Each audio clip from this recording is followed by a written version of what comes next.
Preston Stone transferring in from SMU to be Northwestern's starting quarterback. And I think the Wildcats are going to struggle quite a bit this season. Unfortunately, the Big Ten is just a stacked conference.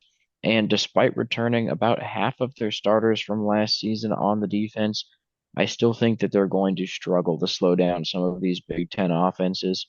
And in their own right, they're also going to struggle on offense in order to put up points against some of these very solid defenses that they're going to have to face. They also start off their season with a pretty tough non-conference matchup going to face Tulane. Now, Tulane did lose their starting quarterback, Darian Mensah, to the transfer portal, but very recently brought in Jake Retzliff, the transfer quarterback from BYU, after some controversy at the program. This means that Tulane is going to be one of the biggest threats in the group of five, though. They have a lot of players coming onto this team that are going to be very solid. And I think there's a legitimate argument that they're a more talented team than Northwestern as a Power Four program. We have Tulane winning this game to start the season, dropping Northwestern to 0-1. They'll get an easy bounce back win, though, with Western Illinois before starting Big Ten play. And what a way to start Big Ten play, welcoming the Oregon Ducks to their so-called stadium on Lake Michigan. And Oregon's coming off of an undefeated regular season, one of the best teams in the country last year, but fell short in the playoffs. And now they have to replace a couple key players, the most important of which is Dylan Gabriel at their quarterback position. Now Dante Moore is stepping into the starting role, and there are some concerns considering Dante Moore has not started in 2 years, and when he was a starter, it was at UCLA with some okay numbers, but a lot of people are concerned that he might not be able to step up and play to the level that is needed for Oregon to be in contention for another Big Ten title and for a playoff spot. But I do think with Dan Lanning as his head coach, this offense is still going to be very, very good, especially with the returning players they have on the offense. And then defensively, Oregon was very solid last year, and I think they will be just as good this year.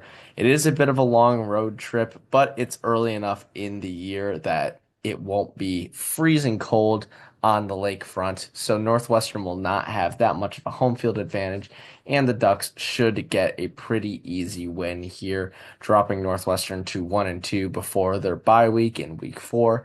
And then they welcome UCLA, another former Pac-12 team and West Coast team. And UCLA's big story is that they have Nico Imalava transferring in to be their starting quarterback after having a falling out with Tennessee. And Nico definitely raises the floor for this Bruins team, considering they have been very underwhelming the last few seasons. But I don't think the weapons around him are really going to raise UCLA above maybe getting to a bowl game if everything goes right. That being said, I do think UCLA is going to be a little bit better than Northwestern. It's going to be a pretty comparable matchup, especially with the amount of returning talent Northwestern has on defense. And they have some returning players on offense, particularly Cam Porter, their graduate running back from last season. But he'll need to step it up stats wise as he only rushed for 500 yards last season. So this Northwestern offense needs to make some strides forward. Otherwise, UCLA is going to have no problem getting the win here. And I'm banking on the fact that UCLA's offense will be good by this point and Northwestern will still struggle, even if Preston Stone starts to figure it out with his new wide receiver room. Northwestern will drop this game and move to 1-3, starting the year off 0-2 in the Big Ten. They have another very easy bounce back game though with Louisiana Monroe. That'll get them to 2-3, and then welcome to Happy Valley. And some tells me that the Wildcats aren't going to be very happy as they leave because Penn State's going to be one of the best teams in college football next season. Crazy amounts of returning production on the offensive side of the ball, specifically Drew Aller, Nick Singleton, Katrin Allen in the backfield. The wide receiver core hopefully is actually going to be good this year. As last year, Drew Aller had his favorite target of Tyler Warren, who is now in Indianapolis Colt. I think that Penn State's going to have a incredibly solid offense. They brought in Jim Knowles to help shore up the defense, and that defense did lose a lot of starters last year. So there's going to be a lot of people coming in and having to learn a new system. It might have some growing pains early on, but will that matter against Northwestern at home? Not in the slightest. The Nittany Lions will win that game. And then a game that Northwestern actually has a chance in facing Purdue at home. Now, Purdue is going to be a very interesting team next year. As far as returning production goes, they have one player. Their starting running back, Devin Mockabee, is back. Aside from that, it's going to be all transfers and other players having to step up into a starting role. I think that Purdue's going to struggle a massive amount next season.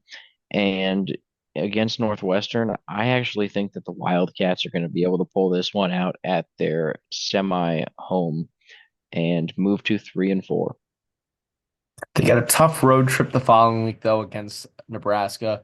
The Cornhuskers were pretty surprising last year. They started the season off as one of the hottest teams in college football with an undefeated record going into their Ohio State game, and they gave the Buckeyes a run for their money as that game went down to the wire.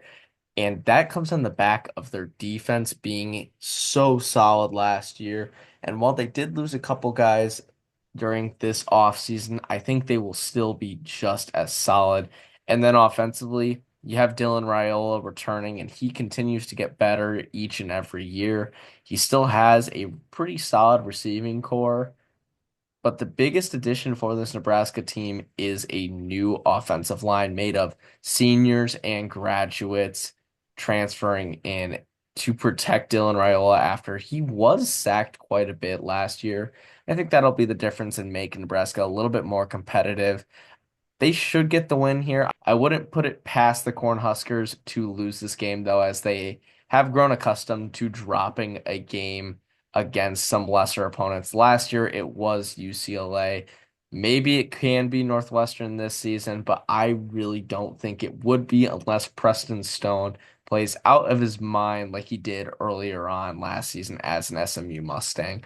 But Nebraska should get the win here at home before Northwestern's final bye week, and this four-game stretch to end the season is really, really tough. Starting it off with going all the way to the West Coast to face USC. The Trojans are going to be a team that can be all over the place. If everything goes wrong, this USC team can be really bad in a lower tier in the Big Ten. But if Lincoln Riley is able to continue to fix this defense and Jaden Mayava makes some strides forward after replacing Miller Moss and like some of the things we saw in his in the game against Notre Dame and in their bowl game, then USC can be very, very good, especially with the wide receivers they have. I think USC is going to end up falling right around the middle, a couple games above 500, definitely going to a bowl game, but I don't think they're going to be in contention for a Big Ten title or a playoff spot this year, like some people may think.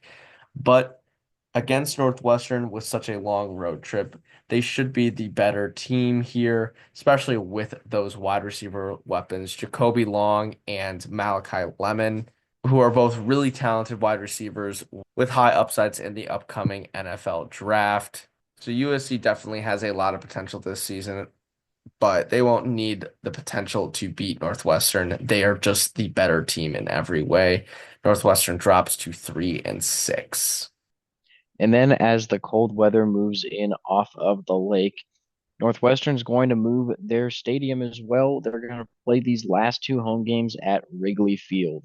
The first one is against the Michigan Wolverines, and it's really tough to predict what's going to happen to Michigan this season. The NCAA is supposed to be issuing a ruling on the sign stealing scandal soon, and if it's as bad as some people think, there's a potential for many Michigan players to enter the transfer portal before the season starts. I have no idea what's going to happen with that, so we're trying to hold off on our Michigan predictions for now, but we still think, regardless of what happens, that Michigan should be a better team than Northwestern. I mean, if Northwestern would have beat Michigan this year, that would just be absolutely shocking. The Wolverines will get this win, dropping Northwestern to 3-7, and then the second game is against Minnesota. This is a team that we are also pretty high on. Drake Lindsay stepping into the starting role, and he will have a little bit of stability in the backfield as their starting running back from last season. Darius Taylor is back. He's going to be able to help take some of the load off of Drake Lindsay as he transitions into the starting role. And I think this Minnesota offense might start the season a little bit slow, but by the end of the year, going to be very, very solid. Much better than anything that Northwestern is going to be able to slow down. I also trust the Minnesota defense to stop a pretty mediocre Northwestern offense at best. So this is a game that Minnesota absolutely should win.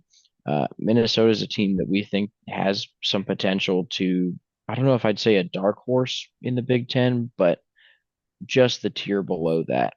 And then to cap off their season, it is a road trip to face the Illinois Fighting Illini, the battle for the Land of Lincoln Trophy, the in-state rivalry. But Illinois is looking like they are going to run away with this game.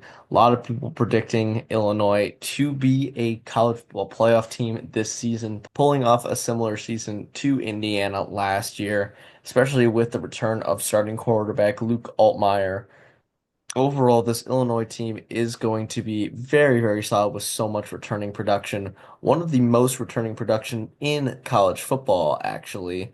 And Brett Bielema has been doing a fantastic job of rebuilding this program. The defense is going to be great. The only thing that might hold them back from really being a competitive team against the top tier teams is going to be a lack of an explosive wide receiver because most of them moved on to the NFL.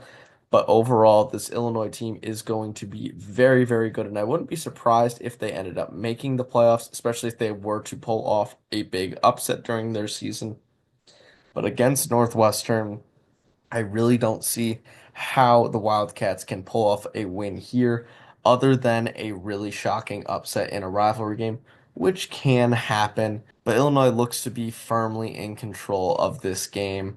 And I don't think the Illini will lose this game to jeopardize their college football playoff hopes. Northwestern falls to 3-9. Our way too early projection was 5.05 wins, and we had Northwestern going 4-8. That projection is now 4.4 wins, 2.3, and 6.7 in Big Ten play. The floor is going to be 2-10 with a loss to Purdue. That's the only game we flipped there. The ceiling 5-7. I do not see Northwestern making a bowl game this season. There's just not enough talent on this team and not enough 50-50 games that they could even potentially pull an upset in. Best case scenario in the Big Ten is going to be 3 wins, which does block Northwestern from making a bowl game this season. So thank you guys for watching. Please make sure to like and subscribe, and we'll see you in our next video.